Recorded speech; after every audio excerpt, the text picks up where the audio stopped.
The wind howled across the plains, fierce and unrelenting, carrying the sting of rain and dust that blurred the world into a storm of chaos. The wagon train had pushed ahead through the downpour, each family desperate to reach the safety of the distant ridge before nightfall.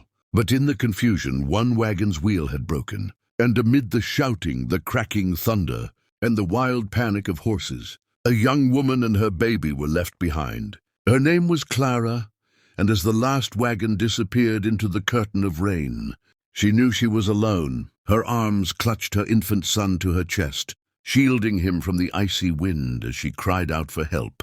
But her voice was swallowed by the roar of the storm. Every instinct told her to move, to find shelter, but the prairie stretched endless and empty, offering no mercy.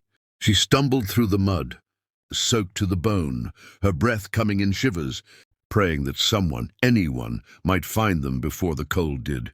Miles away, a lone cowboy named Luke Carson was riding back from a cattle drive. The storm had caught him by surprise, turning the trail into a maze of shadows and lightning. His horse, Dusty, snorted against the wind as Luke pulled his hat lower over his brow.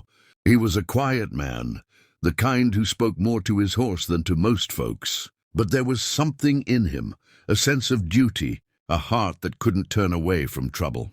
Through the pounding rain, he caught sight of something strange, a flicker of movement near a clump of sagebrush. He reined in, squinting against the storm, and then he saw her, a woman, half collapsed in the mud, clutching a bundle to her chest. Without hesitation, Luke leapt from his saddle, his boots sinking deep as he rushed toward her. "Ma'am!" he shouted over the wind. She lifted her head weakly, her lips trembling. "Please, my baby." Her voice broke. He took the small, soaked figure from her arms and pressed 2 fingers to the infant's neck. The baby was alive, barely whimpering, cold but breathing. "You're safe now," Luke said firmly, though his heart raced. "We've got to get you both out of this storm." He wrapped his coat around the woman and lifted her onto his horse, holding the baby close to his chest. The rain stung like needles as he guided, Dusty toward the canyon where he knew an old line shack stood. Every minute felt like an hour, but Luke kept talking softly to the woman, keeping her awake. Her head leaned against his shoulder, and through chattering teeth she whispered her story, how the wagon train had left her when her husband went missing scouting ahead, how she had fallen behind when the wheel broke, and how no one had turned back. "You held on," Luke murmured. "That's what matters." When they finally reached the small shack, Luke pushed open the creaking door and carried her inside. The roof leaked, the floor was rough, but it was shelter. He set her near the fire pit, quickly striking a spark to life. Soon orange flames danced, casting warmth into the damp air. He took off his coat, wrapped the baby in it, and handed the child back to her. "You saved us," she whispered, tears mingling with the rain on her cheeks. Luke shook his head. "Just happened to be riding by," he said quietly. But deep down he knew it wasn't chance. It was something else, something that had led him right where he needed to be. Through the night he tended the fire and made sure the woman and her baby were warm. She told him her name, Clara, and about her little boy, Sam. As the storm raged outside, she watched Luke move with steady purpose, gathering wood, drying blankets, feeding the fire. There was a calm strength in him that made her believe, for the first time in days, that they might survive. When dawn broke, the rain had stopped, leaving the world washed and still. The prairie glistened under a silver mist, and Clara stepped outside, holding her baby close.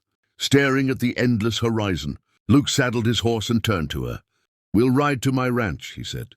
"It's a good place, safe. You can rest there till you figure where you're headed." The ride was long, but this time there was no fear in Clara's heart. She trusted him. When they arrived, the small cabin looked like a haven, smoke curling from the chimney, the scent of coffee in the air. Luke's old dog barked and wagged his tail, greeting them as if he already knew they belonged. Inside, Luke built another fire, brewed strong coffee, and cooked them something warm. As the baby gurgled in Clara's arms, she looked around the cabin and saw the signs of a life built by hard work and solitude. Handcrafted shelves, A worn Bible, a photograph of a woman long gone. "You live here alone?" she asked softly. Luke nodded. "Wasn't always that way. Life changes, folks move on, some don't." His gaze met hers, steady and kind. "But I reckon that storm brought you here for a reason." Days turned into weeks as the prairie healed from the storm. Clara helped around the ranch, tending the garden, sewing patches in Luke's shirts, while little Sam grew stronger and smiled more each day. Luke fixed the old wagon she had arrived with, saying nothing when she caught him, glancing at the horizon each morning, as if he knew she might want to leave when the wagon train came back. But when that day arrived, and the wagons rolled through again, Clara looked from the distant caravan to the small cabin that had become her home. Luke stood beside her, hat in hand, silent. She turned to him, her eyes full of quiet resolve. "I thought I was lost out there," she said. "But maybe I was just being led here." Luke's lips curved into a rare, genuine smile. "Then I reckon the storm did us both a favor." As the sun dipped behind the mountains, painting the plains in gold, Luke took the baby in his arms, bouncing him gently. The wind had calmed, the world was peaceful again, and for the first time in a long time, there was laughter on the ranch.